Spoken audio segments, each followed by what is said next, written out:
like they've documented every inch of that New York mansion, and it's like, one, it's gaudy and there's shit everywhere. He noted that there was one 190-page document that was entirely, every word on the document, redacted. The title at the top of the page says St. Trop/Clinton Morocco nude.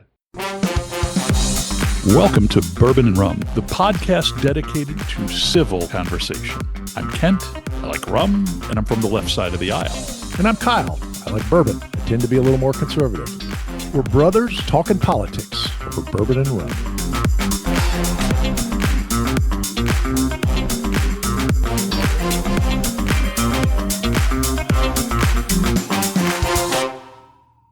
What are you drinking?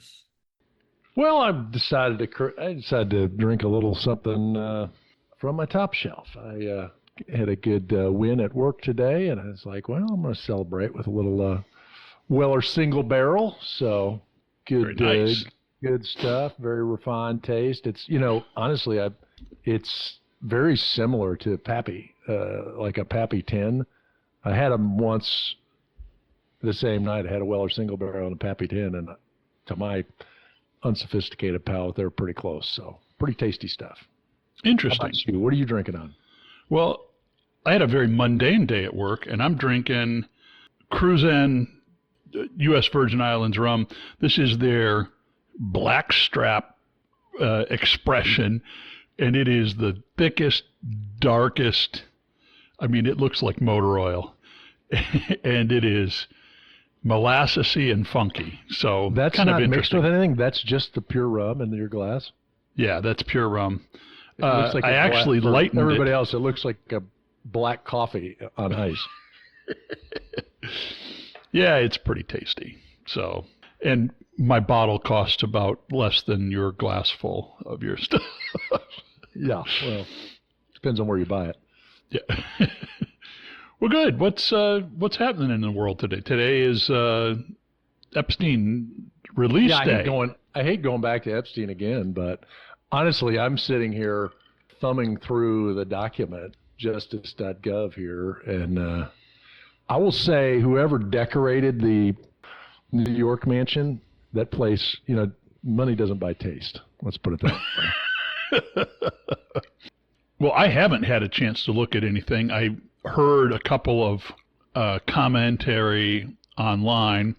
I heard an interview with Ro Khanna, the congressman from California who worked with Massey from Kentucky, and he expressed a fair amount of disappointment on a cursory look. He admitted he hasn't read everything. Obviously, there's a lot that hasn't gone out, but he noted that there was one 190-page document that was entirely, every word on the document, redacted and black rectangled out. So, interesting. That's great. I mean, I'm going through documents, and a lot of what I'm seeing grayed out are, like, I've seen a lot of where there's women and there's faces are blacked out. Okay, that's fair. Tracks. Or like addresses and phone numbers and such. But like, I don't know, like I'm looking at, here's one, but you thumb through, yeah, it's all these pictures and a lot of them are blacked out. But then you see like one that is half blacked out and, well, there's a bottom part of a body there. So then it's like, well, okay. Obviously some of that had to happen, but I'll be straight with you. I don't trust the Pam Bondi Justice Department not to protect Trump's friends. Well, and again, I would just go back to all this unredacted information was readily available to the Biden administration for 4 years, who knew Trump was running against them. And if you don't think they were mining this information to find dirt on Trump, I would say you're. I would argue vehemently that people have been looking at this for a long time. I totally agree. I don't think it's damning enough. I mean, if there was a smoking gun on Trump, they would have used it. 100%, Kyle. But I mean, who are we protecting now? Well, okay. Interestingly, here's another group of images. They're all blacked out.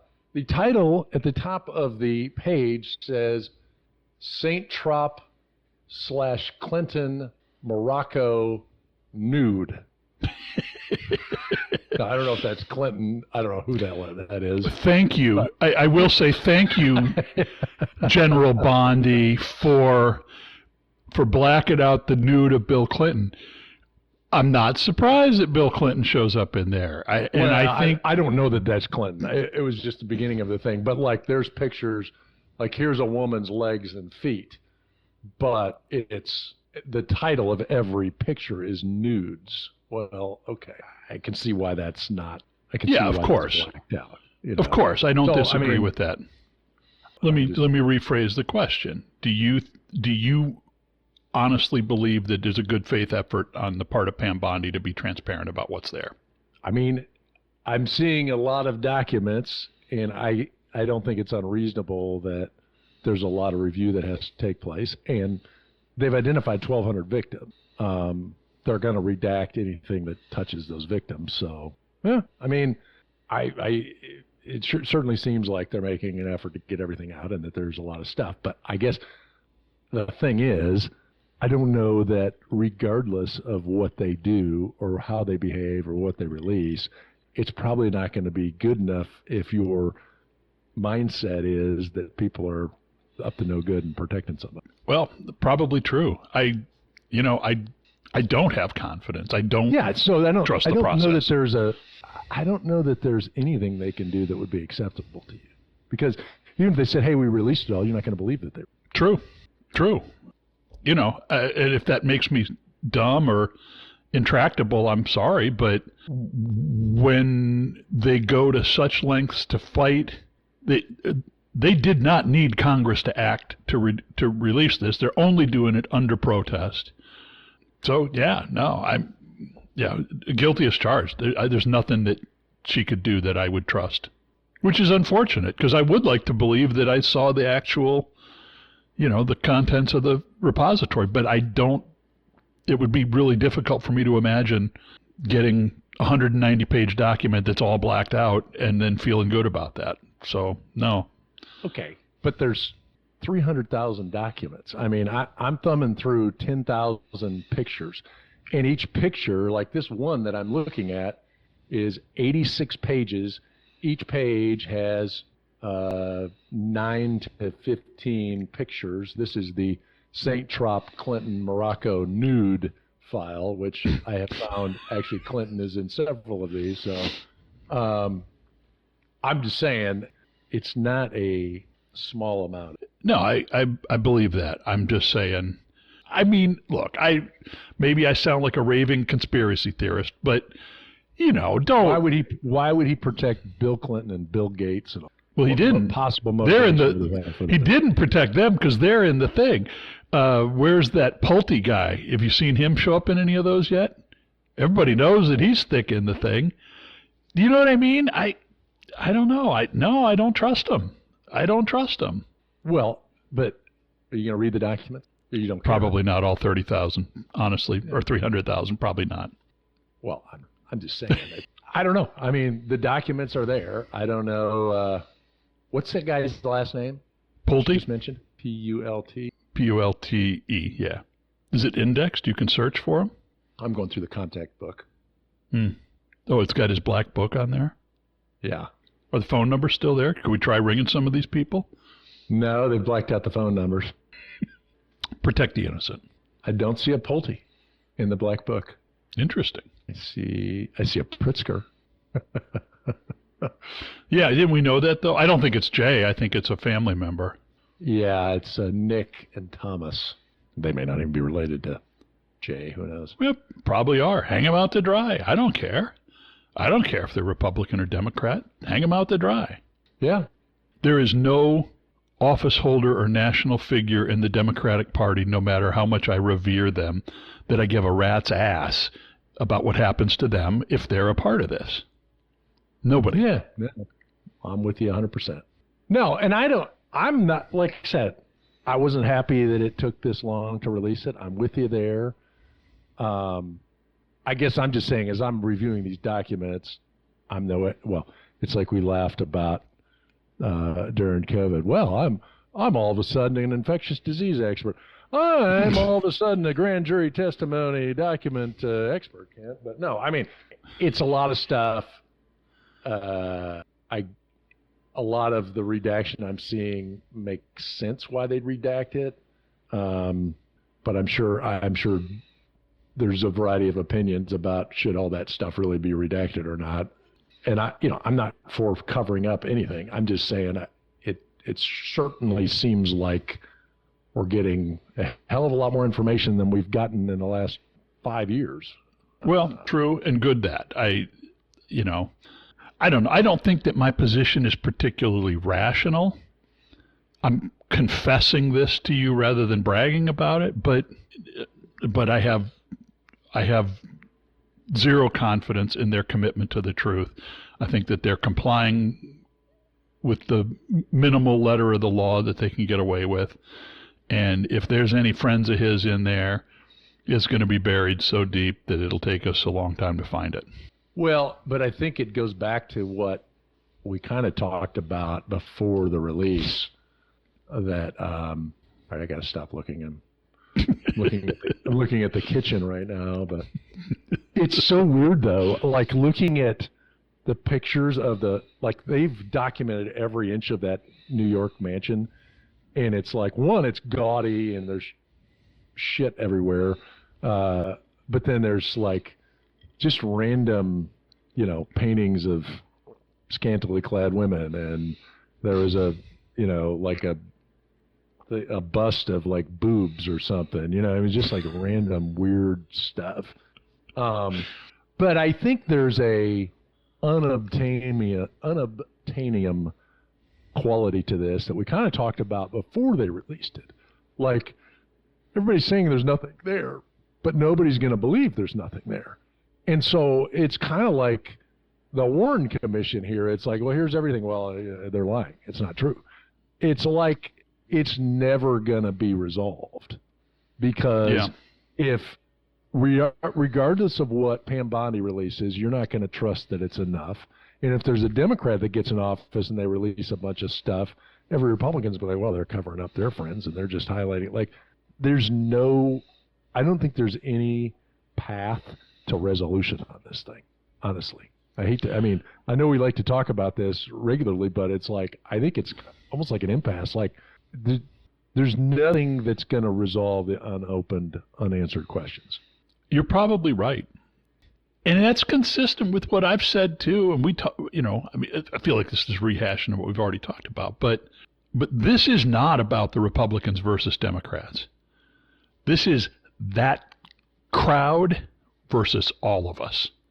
Yeah. And unless and until we draw those lines that way, I'm as equally outraged at the Biden administration for not releasing this stuff as you are. And your criticism is 100% valid. And I don't know if they thought, well, we don't want to embarrass former President Clinton.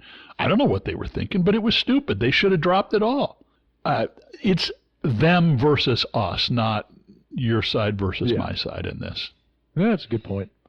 I would encourage you to look at this stuff. I mean, it may be hours of your life you'll never get back, but don't just take. I just don't want to take somebody else's review of it.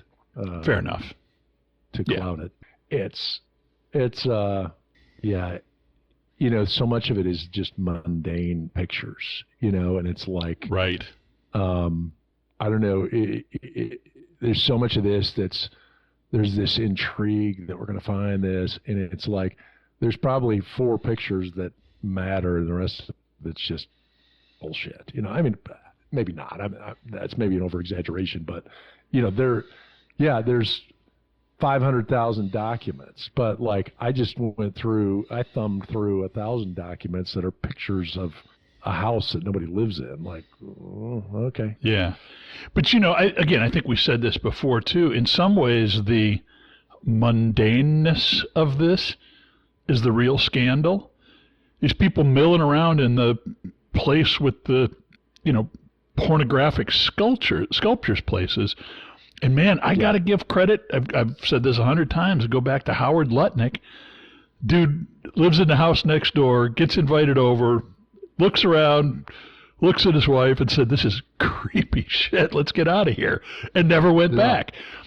That is the correct response to this. Right. And there's a whole lot of these other people that did not have that response to that. They looked around, looked at this stuff, and was like, "Yeah, that's fine." And just the access of all these yahoos cycling in and out of there. And I don't know, there's pictures of him with foreign dignitaries, and they're writing all these equations and crap on a chalkboard, and like, why is anybody talking to this guy? You know? Mm-hmm. I also think that, I still believe that he was Mossad or something. I doubt anything that we're going to see in these documents is going to, that's the first casualty. They clearly stated that if they're redacting anything related to intelligence matters. Well, okay, there we go. Well, more to see, and I will take a look, and I will quit my grousing. Well, grouse away. I'm not fully, fully pleased with the level. Like I said, I think they should have released it all before. But when I read through the process of how they're doing it, I deal with a fair amount of lawyers in my current profession, and like, I love them, but nothing happens fast. I mean, right. And people are wringing their hands over crap. And so, I mean, I guess my only point is, if I'm in your shoes and the tables are turned, yes, I'm going to have a healthy dose of skepticism of people that I don't trust or like or respect. And maybe there is some editing that is problematic. But also, when you get into the redactions and the delay in release, there is an element in here, regardless of your position, that is bureaucratic, legalistic bullshit that, there's probably stuff that's redacted that, like, why are they redacting this? Because some lawyer said, because this is their whatever. So, like, yeah. I guess my point is, even if you got the unvarnished truth of the smoking gun, how much of it is really impactful versus how much of it is the bureaucratic grind? I don't know. Yeah, it's fair. It's a fair point. Hey, I want to change the subject up for a second, if you don't mind, because I had an epiphany after our last conversation, and we were talking about immigration, something that I haven't raised to my, to my embarrassment. I hadn't really thought about this before, but I had a brain flash. We've got a huge number of undocumented immigrants in this country. I think by any measure, Trump, they're trying to run people out of town, but, they're doing that hundreds at a time, not 10 million at a time.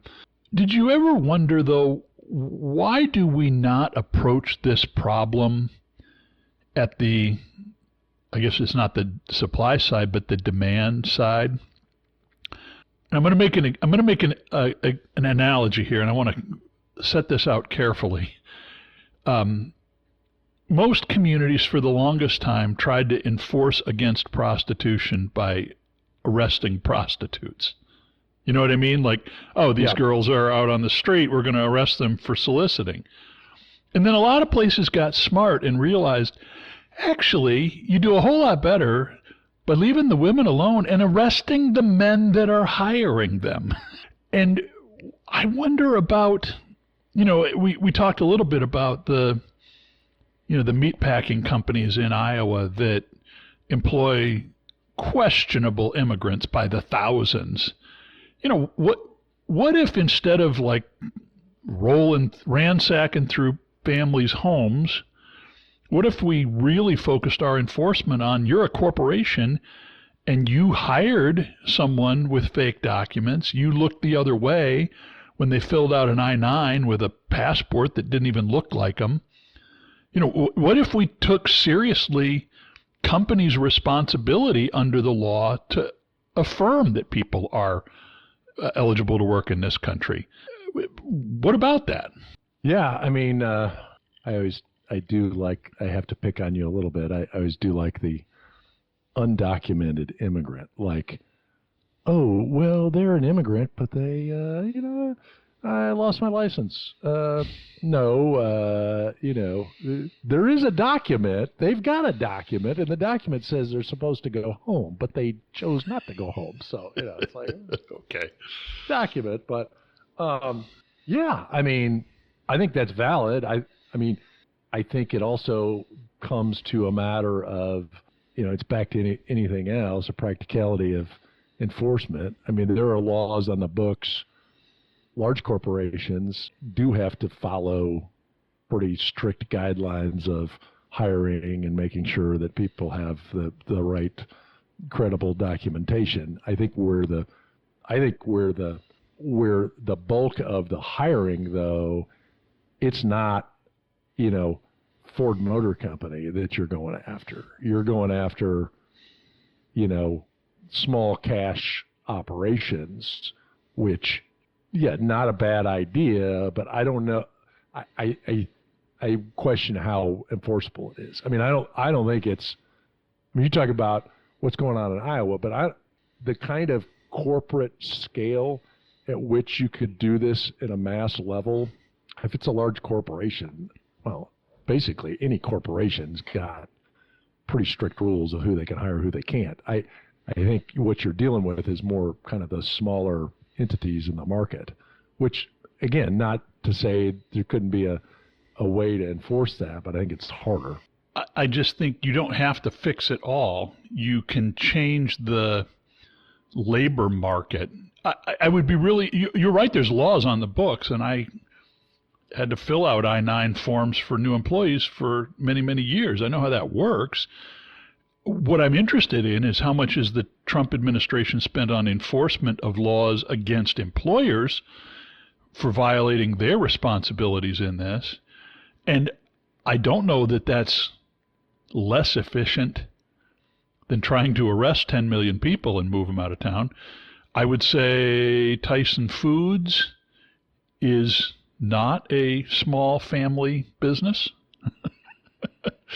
They're a pretty big deal. They are number 79 on the Fortune 500. So, are they?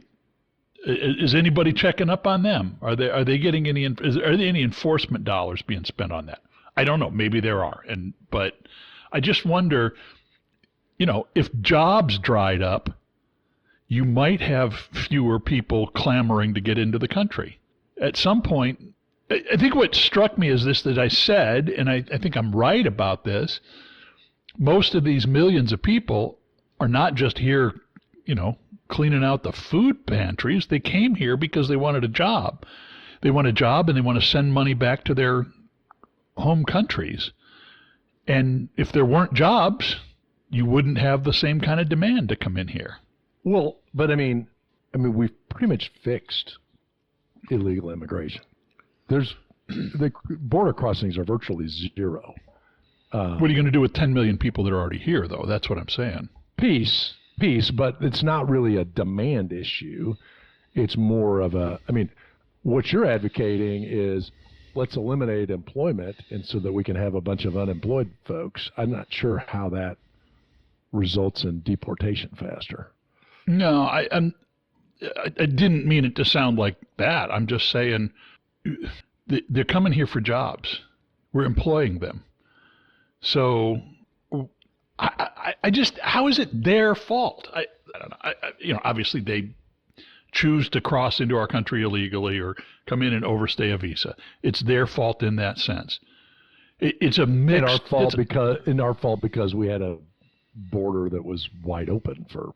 Yes, and our fault because we employ them in droves. I gotta believe that before they started, ICE started doing their stormtrooper raids at the Home Depots across the Dallas metro, that there were plenty of good card-carrying Republicans that were having people, mulch their flower beds without asking a lot of questions.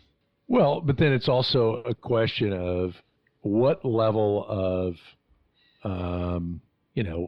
what is the level of due diligence and bureaucracy that you're going to levy on, homeowners and everybody else. I mean, it comes down to what, how are you going to enforce that, but also how do you do that practically?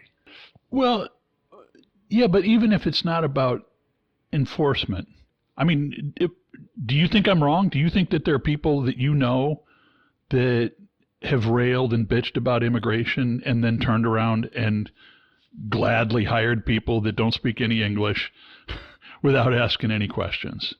I think that probably happens a lot. Sure. And I think I don't know, I just think it's disingenuous. Like I can rail about, oh, we got to keep these people out of here, except when I need help, except when I, want drywall done, then everything changes. If you're really concerned about it in principles. I mean, I don't know. I mean, are you doing background checks on people when you hire somebody to do a lawn care? I mean, you don't think people have their suspicions? Sure. Okay. And so where's the principle in that? I'm Mr. Red-blooded American, but if it suits me, I look the other way. That's what I'm saying. No. Do people, are they going to run background checks on the lawn guy? No. But you know what's up. People know what's up. I got a guy that mows our lawn. His company mows our lawn. He's Hispanic. I write him a check. Now, maybe he somehow is an illegal alien and he's got a checking account. I don't know. But, I mean, to me, that's a fairly good test if I can write somebody a check. But I don't, police his business and, figure out how many of his people are aliens or not aliens or what. And I just don't know that that's practical. So would you say that that's something that the individual has no responsibility for, and that's something the government ought to take care of? No. I guess I'm just saying that, I mean, it's a good point, but if you're going to get a lawn care service in Dallas, I'm not sure there's anybody that's not Hispanic that you're going to get for a lawn care service. So you could say, well, don't hire a lawn care service. Again, is that practical? I don't know. I just think there's not you personally, but I think there's a real string of hypocrisy there. You know what I mean? I think there's a hypocrisy there. Okay, but again, I mean, there's a racism element too. Like, a guy's Hispanic and he's taking a check. In my mind, you're taking a check, you're probably here legally. If you're illegally here, you're probably not taking a check. So I got to go say, well, you look Mexican. Are you from Mexico? Are you not here legally? At what point? It just seems like that crosses multiple boundaries of ethics. Well, it does, and it points out the complexity. And you raise a really good point. I'm just saying it strikes me that there's kind of a, we got to keep all these people out of here, and yet I'm just kind of don't ask, don't tell about my part in it. I don't know. That seems to me contrary to the kind of classic message of individual responsibility and not putting things on the government that I associate with the Republican Party. And I'm in part just being an asshole about this, but really, why do people come to this country? Why do people come to this country? Are you buying products based on how well folks enforce immigration law? How much are our individual purchasing decisions tied to whether or not corporations are doing the right thing? For instance, do you buy chicken from Tyson? I'm not making this on you. I guess I'm just saying. No, it's a fair question. Where does this end? My biggest thing is I don't think it was wise to have a border that's wide open because I see a security issue. Agree. And I think you got to do something about the millions of people that are here illegally. And I like the idea of having a fast pathway to legal citizenship. I think that's a better answer than just getting rid of everybody, because I don't think you're going to get rid of it. Right. But no, you bring up a good example, a good point. I mean, we've employed Hispanics for a variety of jobs. I'm writing checks to people, which in my mind I'm thinking, okay, you're probably legal, but I'm not asking people for passports. Right. Yeah, no, I get it. But no, and I'm okay with analyzing this, and pulling on that. But then I'm like, but is that, I don't know, is that reasonable? And then it's like, and then a consistency of, well, I only ask for passports if you look Hispanic. Like, okay, what the hell is that all about? Like, I don't know. I'm just thinking about how this kind of thing plays out individually. Right. Yeah, I'm not trying to trap you. I mean, I think the same kind No, of thing is and on I'm display. okay with, yeah, I'm not offended or anything. I'm interested. Well, I think the same kind of thing is on display when when the climate change activist steps out the steps of their Gulf Stream. Like, if you don't think climate change matters, then the Gulf Stream's fine. But it's a little disingenuous to say that, all of these carbon emissions are going to kill all of us. And, I'm flying to St. Bart's on my private jet. If you, be consistent with what you believe. This kind of thing has had me on my mind in weird ways. Like, it's kind of disconnected.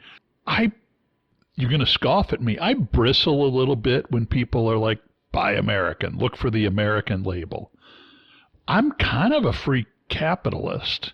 Like, if they make better stuff in China, I'm going to buy Chinese stuff. I think you hold business accountable when you do that. But it would be, if that's the way I'm going to roll, then I can't at the same time say we need to bring manufacturing back to America. Like if I don't care enough about it to change my buying habits, then me talking about it. Yeah, but I think that's two separate things. I think you can be for manufacturing in the U.S., but preferring a foreign product. Yeah, I think it's important to have manufacturing in the U.S., but they're going to have to produce a quality product also. I mean, right. It's incumbent on them. I mean, I don't know. Back to this, I love this. It's an interesting thing to pull on the immigration, but then I think about, I think about lawn care. Like, I don't know that and I've never looked. I usually pick the lawn care of the guy that shows up on my doorstep and offers the best price. But I've, and again, this is meant to sound racist or anything, but there's not been a white guy that showed up on my door advertising the lawn care services. I'm not sure there is a guy of that ilk in this area offering lawn care services. So, I guess the principal position is, well, I'm not going to ask for lawn care service. Well, you know what? I'm too damn lazy to mow my own lawn, and I'll pay for it. And if some guy was hey, we've ensured it's only U.S. citizens mowing lawns, and it's $50 instead of $35, okay, but I don't know. I guess it's a good point. I mean, I never really thought about it. I mean, it's a good point, but at the same time, it's like the practicality of it is the part I struggle with. I totally get that. And I don't think that, I don't think I'd make a different decision than you. I think what I'm talking about, though, is that I think you see this a lot. It's really easy to have these kind of objective opinions about things that don't really affect you, not hold consistency. I gave you that same thing. We talked about that podcast with, Tucker Carlson was on there with Mark Cuban, and Mark Cuban's like, we need to give more money to Ukraine. And he's like, because I've got family in Ukraine, and Carlson's like, well, I mean, you got family there. You must be giving a lot of money to Ukraine yourself, right? Well, I'm not giving money to Ukraine. Oh, believe me, this issue is it's not a partisan issue. It's kind of just a morality issue. And I think about it a lot, I spew lots of opinions on here. It's a little daunting to look myself in the eye and say, okay, I talk a big game. Does my life validate that out? It's not a bad thing to ask that question. Yeah. And I'm sure mine doesn't. I'm sure I probably do business with companies that, if I did more research, I'd say, well, no, I don't think I should do business with you, or, I should question this. But I'm lazy. So there's that. I have opinions, but I'm lazy. So, yeah. Well, one of my investment options in my 401k is the social responsibility fund. And Is that like the human fund? not quite. But this is a grouping of kind of funds that will be like, and they all have their own statement, but we don't invest in tobacco or alcohol or fossil fuels or whatever. They've got a list of things that they don't. And I will admit that long before I looked at the list of what they don't or don't invest in, I looked at their 10-year return rate. Yeah. I mean, like if it's pretty close, I'm willing to take a 500 basis point haircut, but we're not talking about real money. I got investments to make. Yeah.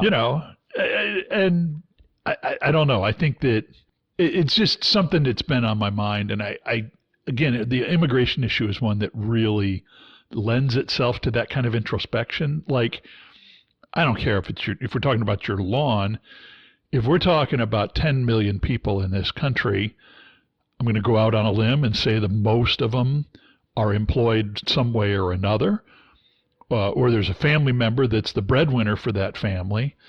Those are people that are doing jobs. They're doing jobs that they were able to get hired because the employer was not apparently able to hire, your neighbors to do it.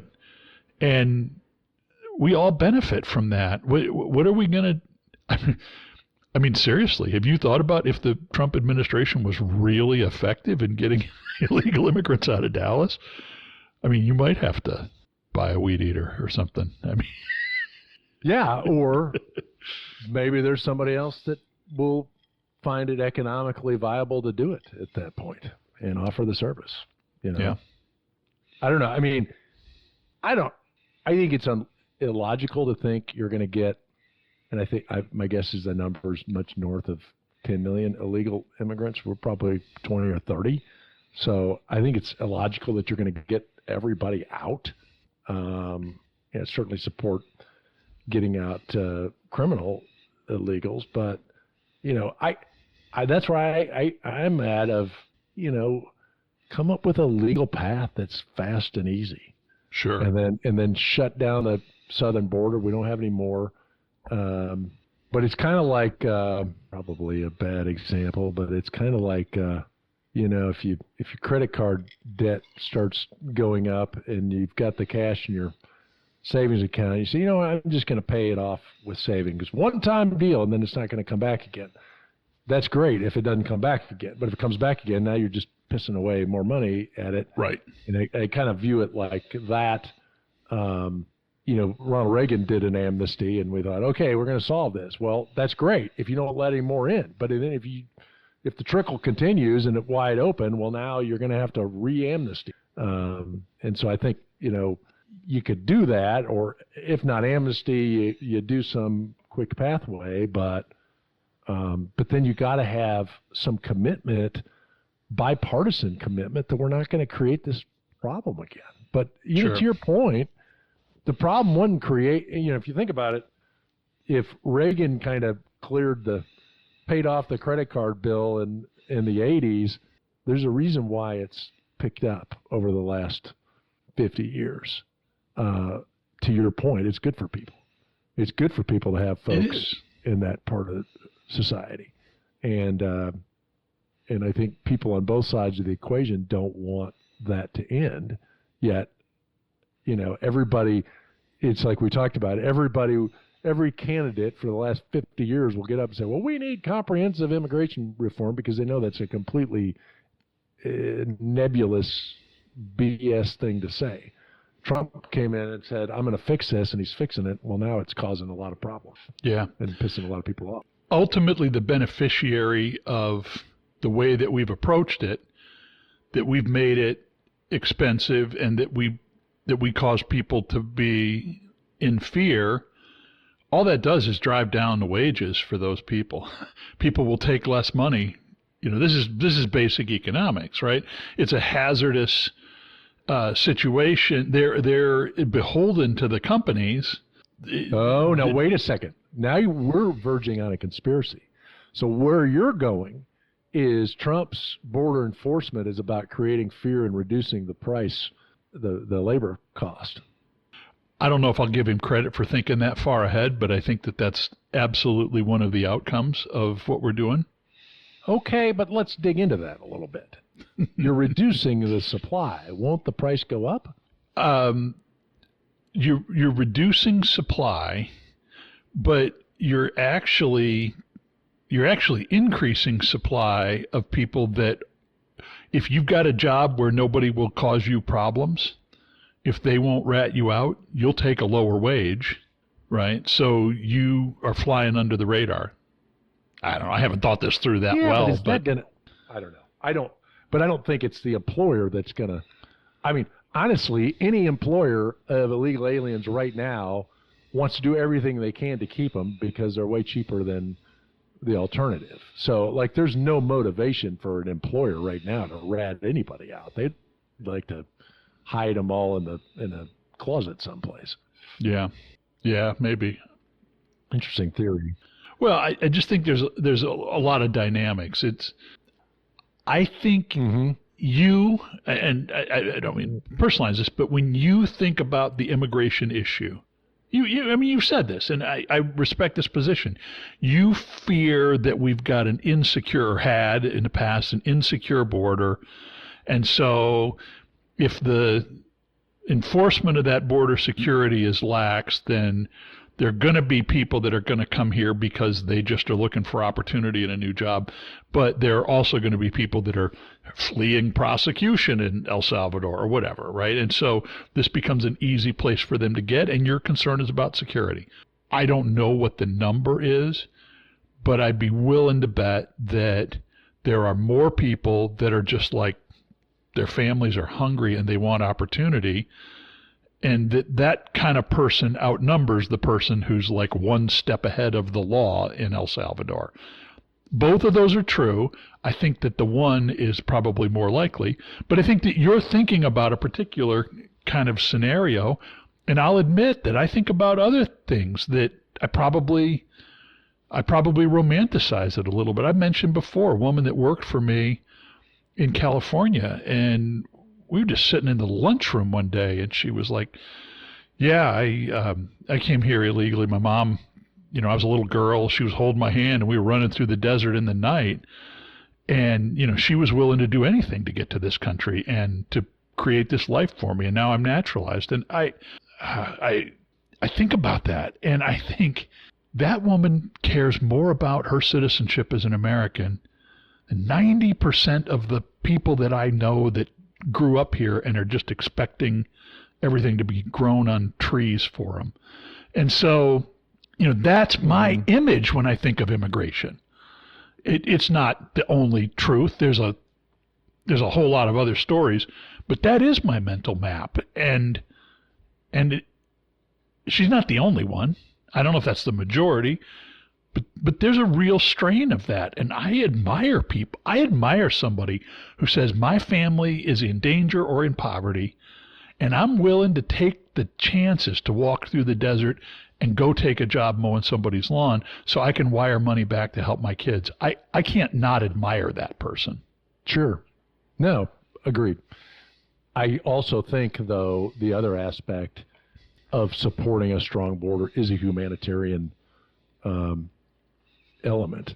I think when you have an open border and you promulgate that to everybody, and everybody thinks, oh, I can get in, I mean, the underbelly of people that are smuggling people and the whole economy of smuggling people up here is a horrible thing. I mean, there's human trafficking, there's all kinds of shady characters, there's people risking their life through the Darien Gap. We discussed creating a superhighway through the Darien Gap if we really wanted to ramp things up. But I think that's a humanitarian issue too, which it's like, and it's hard to reconcile those two, because I agree with you. Yeah. And honestly, let's face it, if you or I were living in some, again, Trump was in trouble for saying this, that to suggest there's such thing as a shithole country, but there are shithole countries out there. If you and I were living in some shithole country and we said, you know what, I want to feed my family, I'll do whatever it takes, and I'll ride in a trunk into America and mow lawns and send money to my family. That is admirable. I'm with you. I believe that. But I also think it's also a bit of a false hope that we've given people that that's a way to do it. I mean, what we ought to be doing is coming up with a way to create an Ellis Island in the Mexican border and bring these people up here in mass in a way that works and is easy.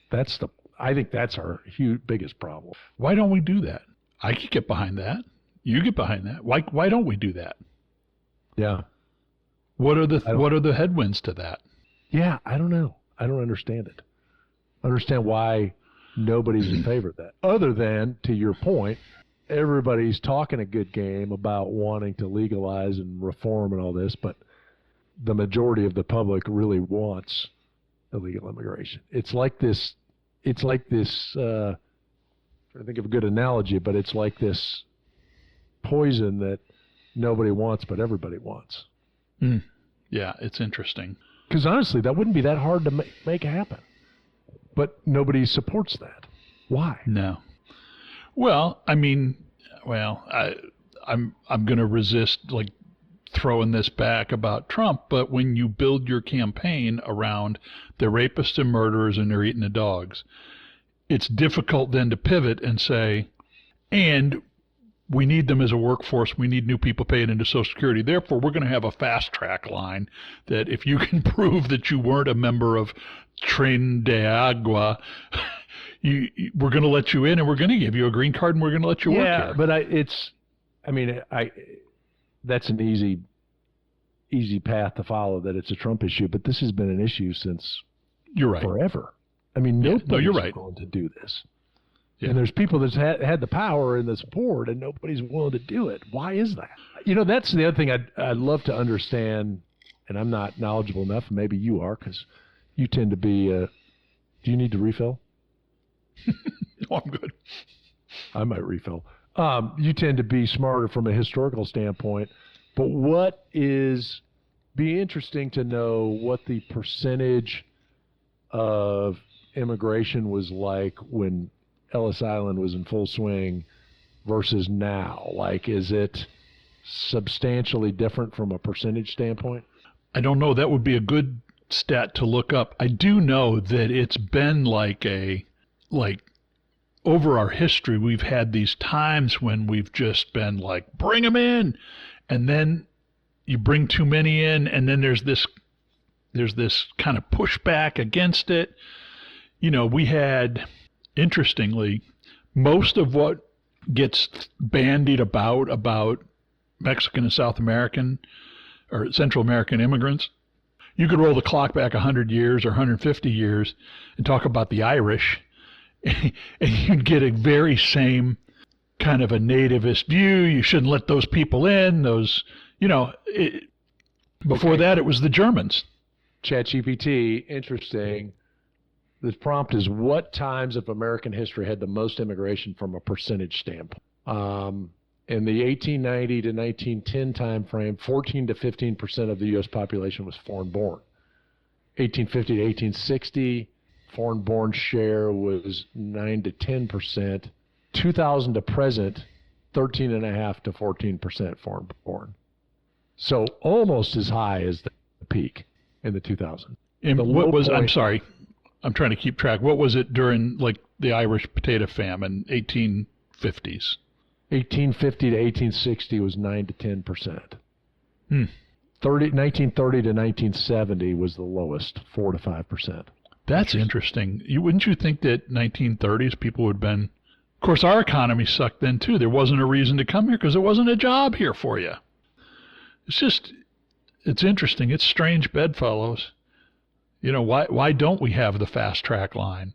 The truth is that the Democrats couldn't get away with it because the labor movement in the Democrat Party would eat them for lunch if they proposed it. And even though that's a waning constituency, it's still powerful enough. I don't think any Democrat would touch that. Well, I'm going to continue searching through the Epstein documents for some evidence of illegal immigration. If I can tie those two, that would really bring this podcast all around, Kent. Well, yeah, you might have to look at like Slovenian illegal immigration rather than El Salvadoran illegal immigration. The European, Eastern European, yes. All right. Well, good chatting with you. I will do some looking into the files, and maybe there's going to be a lot of good minds working on this. Maybe more will show up. I hope we get something that looks like justice. I'm not holding my breath, but maybe something better than nothing. Next. Yeah. Understand. All right, Kent. Have a good evening. Yeah, you too. Hey, thanks for joining us on this episode of Bourbon and Rum Podcast. We hope you enjoyed it. Remember to subscribe on your favorite platform and leave us a review. Your feedback helps us keep the good spirits flowing. And we invite you to join this conversation. Follow us on our Facebook page. Let us know what you think. Let us know what you want to hear. And until next time, cheers.